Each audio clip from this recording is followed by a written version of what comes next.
Hello दोस्तों, मेरा नाम शांतनु शेखर है। आज मैं क्लास 11th की एक बहुत ही इंपॉर्टेंट टॉपिक बर्नौलीज थ्योरम के बारे में डिस्कस करने जा रहा हूँ। वैसे देखा जाए तो ये थ्योरम हमारे सीबीएसई के एग्जाम में काफ़ी इंपॉर्टेंट है। अगर मैं सीबीएसई के एग्जाम्स की बात करूँ तो इस थ्योरम के प्रूफ पूछे जा रहे हैं एग्जाम्स में और बच्चों को थोड़ी परेशानी होती है इसके प्रूफ में। तो आज मैं इसी थ्योरम को सिर्फ और सिर्फ 3 स्टेप में सिखाने जा रहा हूं, ठीक है। मगर इस थ्योरम को सीखने से पहले दोस्तों आपको मेरी कुछ बातों का ध्यान रखना होगा, ठीक है। वो बातें क्या है वो मैं आपसे डिस्कस करने जा रहा हूं।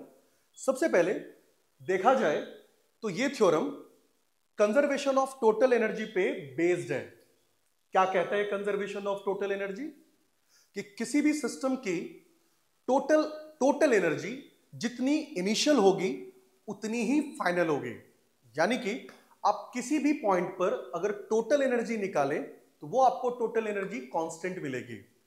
तो हमारा बर्नौलीज इसी कंजर्वेशन ऑफ टोटल एनर्जी पे बेस्ड है। आइए बर्नौलीज के स्टेटमेंट को देखते हैं कि बर्नौलीज की स्टेटमेंट क्या कहती है। इस स्टेटमेंट में आप देख सकते हैं एक केस लिया गया है दोस्तों।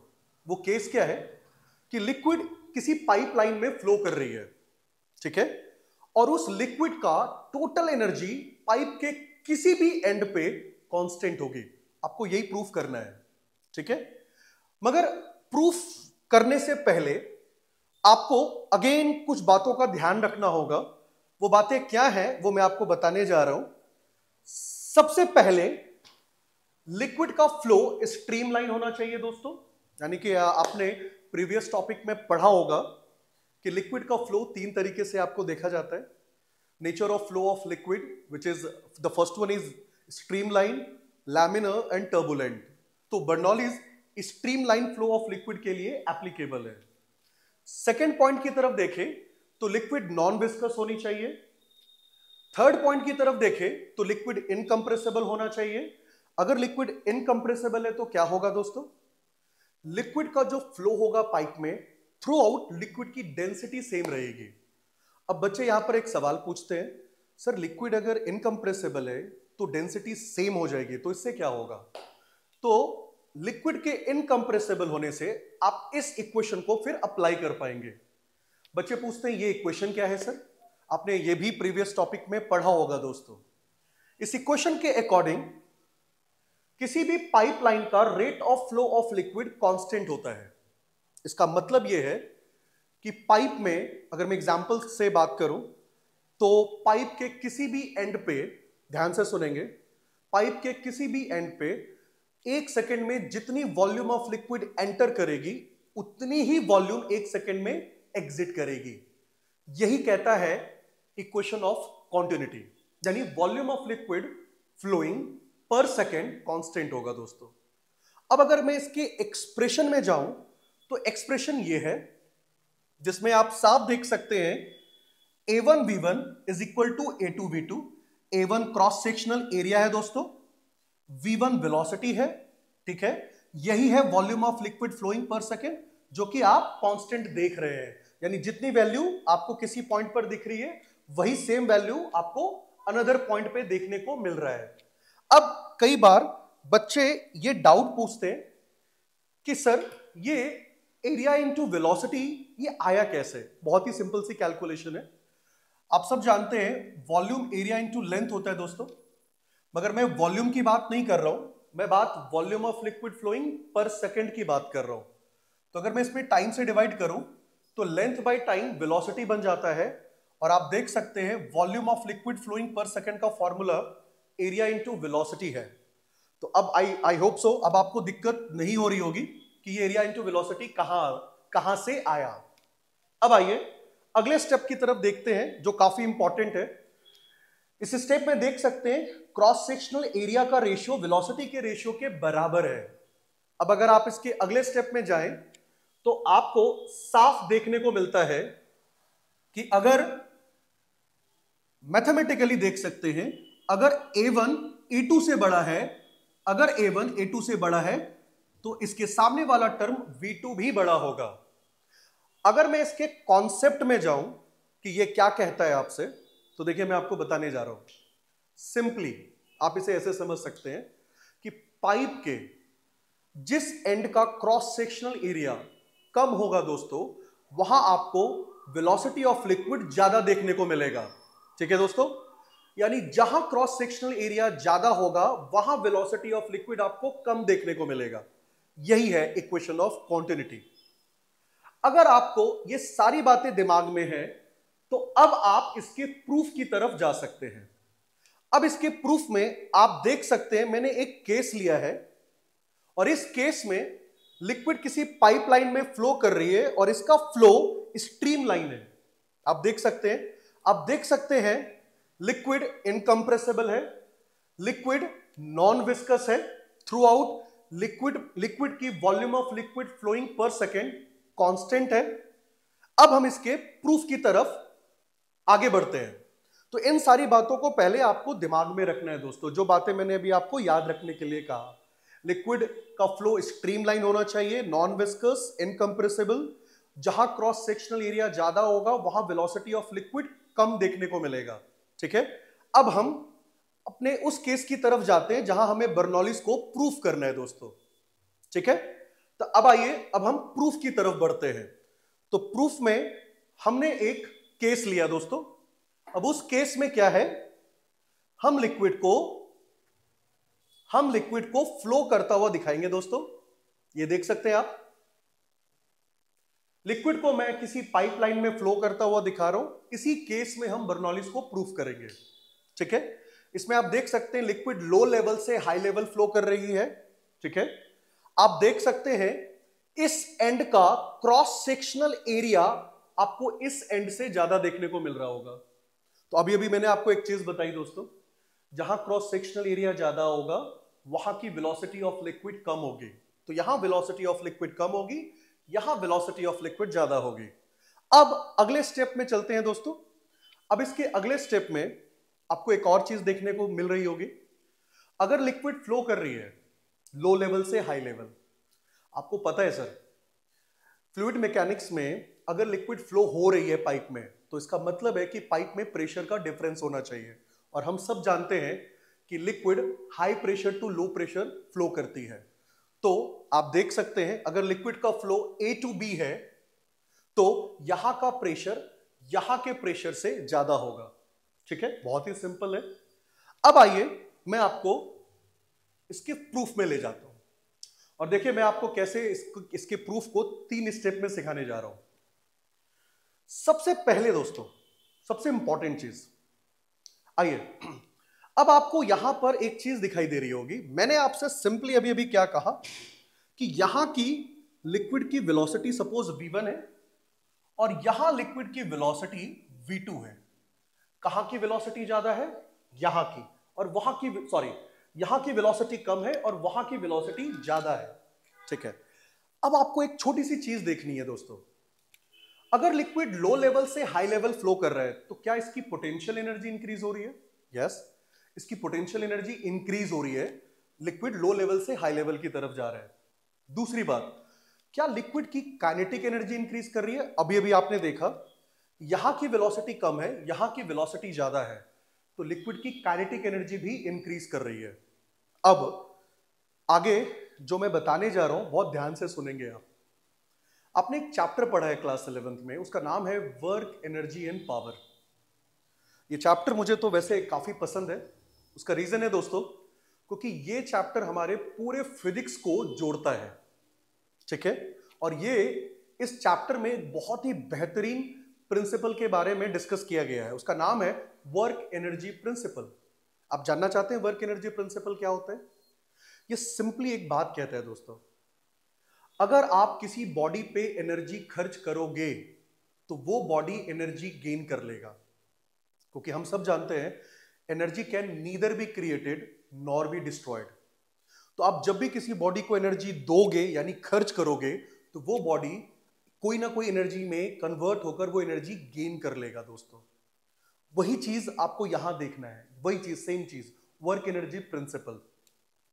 अगर kinetic energy and potential energy increase हो रही है तो इसका मतलब है दोस्तों कि आपने वर्क डन किया है, यानी आपने एनर्जी खर्च की है, और जो एनर्जी आपने खर्च की है वो काइनेटिक और पोटेंशियल एनर्जी को इंक्रीज करा रही है। बस सबसे इंपॉर्टेंट पार्ट इस थ्योरम का यही है दोस्तों। अब आइए मैं इसे कैलकुलेट करके दिखाता हूं। सबसे पहले हम लोग यहां पर कैलकुलेशन करते हैं कि आपने कितना वर्क डन किया।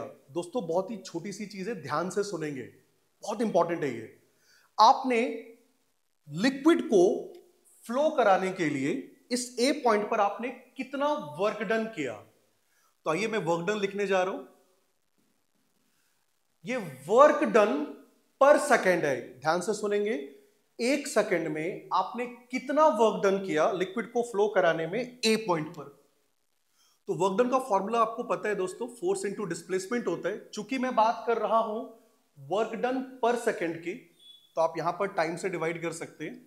डिस्प्लेसमेंट बाय टाइम आपको वेलोसिटी मिलता है। फोर्स आप लिख सकते हैं pressure into area and then velocity. और अभी अभी मैंने आपको बताया एरिया इनटू वेलोसिटी होता है दोस्तों volume of liquid flowing per second. फिर से मैं आपको एक चीज बता दूं, आपने वर्क डन पर सेकेंड निकाला है, यानी आप ये कह रहे हैं एक सेकेंड में आपने कितनी एनर्जी खर्च की है ए पॉइंट पर। ठीक है, अब आपको दिख रहा है ए पॉइंट का प्रेशर आपके पास P1 है। आप यहां पर V1 नहीं लिख सकते क्योंकि volume of liquid flowing per second constant है। सिमिलरली अब आपको निकालना है इस एंड का वर्क डन, विच इज, अब मैं इसको डायरेक्ट यूज कर सकता हूं, which is P2 into V। ठीक है दोस्तों, अब आपसे एक सिंपल सी कैलकुलेशन करने के लिए बोलता हूं। अगर सपोज आपने यहां वर्क डन किया, सपोज आपने यहां पर वर्क डन किया दोस्तों 20 जूल पर सेकेंड, और आपका वर्क डन यहां पर आ रहा है 10 जूल पर सेकेंड। तो मैं अगर आपसे एक सवाल पूछूं, आपने एक सेकेंड में कितनी एनर्जी खर्च की लिक्विड को ए से बी फ्लो कराने में, तो आपका जवाब क्या होगा दोस्तों? ऑब्वियस सी बात है, आप कहेंगे 20 जूल पर सेकेंड माइनस 10 जूल पर सेकेंड विच इज 10 जूल पर सेकेंड। सिंपली यही आंसर होगा आपका दोस्तों। अब आपको यही काम इधर करना है। अगर मैं आपसे एक सवाल पूछूं कि आपने कितना वर्क डन पर सेकेंड किया लिक्विड को फ्लो कराने में ए से बी, तो आपका आंसर होगा, चूंकि यहां का वर्क डन बड़ा होगा दोस्तों, क्योंकि आपने बोला है pressure P1 is greater than P2, तो यहां का वर्क डन बड़ा होगा। तो आप बोल सकते हैं P1V माइनस P2V। ये निकल गया आपका दोस्तों कि आपने एक सेकेंड में इतनी एनर्जी खर्च की लिक्विड को ए से बी फ्लो कराने में। अब सवाल है, ये जो एनर्जी आपने खर्च की ये गई कहां? तो ये बात मैंने आपको पहले ही बता दी थी। ये जो एनर्जी आपने खर्च की दोस्तों, ये एनर्जी काइनेटिक एनर्जी को इंक्रीज करने में खर्च हुई according to work energy principle, और साथ में पोटेंशियल एनर्जी भी इंक्रीज कर रही है। तो काइनेटिक और पोटेंशियल एनर्जी को इंक्रीज करने में ये एनर्जी खर्च हो रही है। अब फाइनल स्टेप, अगर मैं आपसे कहूं कि मुझे इस ए एंड की टोटल एनर्जी बताओ, तो आप सारे ए एंड की एनर्जी को एक साथ लिख दें। P1V half m V1 square mgH1 which is equal to P2V half m V2 square plus mgH2। आप देख सकते हैं दोस्तों, ये टोटल एनर्जी ए पॉइंट की है, ये टोटल एनर्जी बी पॉइंट की है। तो क्या मैंने आप लोगों के सामने इस पूरे थ्योरम को 3 स्टेप में मैंने प्रूफ करके दिखा दिया दोस्तों। जितनी टोटल एनर्जी आपको इस लिक्विड की ए पॉइंट पर दिख रही है, उतनी ही टोटल एनर्जी बी पॉइंट पर है। यही है बर्नौलीज थ्योरम। अब अकॉर्डिंग टू स्टेटमेंट, उस स्टेटमेंट में total energy per unit volume लिखा गया था। आप बड़े आराम से वॉल्यूम से डिवाइड करके उस स्टेटमेंट को प्रूफ कर सकते हैं। मगर सवाल है दोस्तों, ये तो कॉन्सेप्ट है जो मैंने आपको बताया, मगर सीबीएसई के एग्जाम्स में प्रूफ पूछे जा रहे हैं, और मेरे हिसाब से आपको फिर इसे फिर उसी के अकॉर्डिंग लिखना भी चाहिए। तो कॉन्सेप्ट तो आप सीख गए, अब लिखेंगे कैसे इसे सीबीएसई के एग्जाम में, वो मैं आपको दिखाने जा रहा हूं।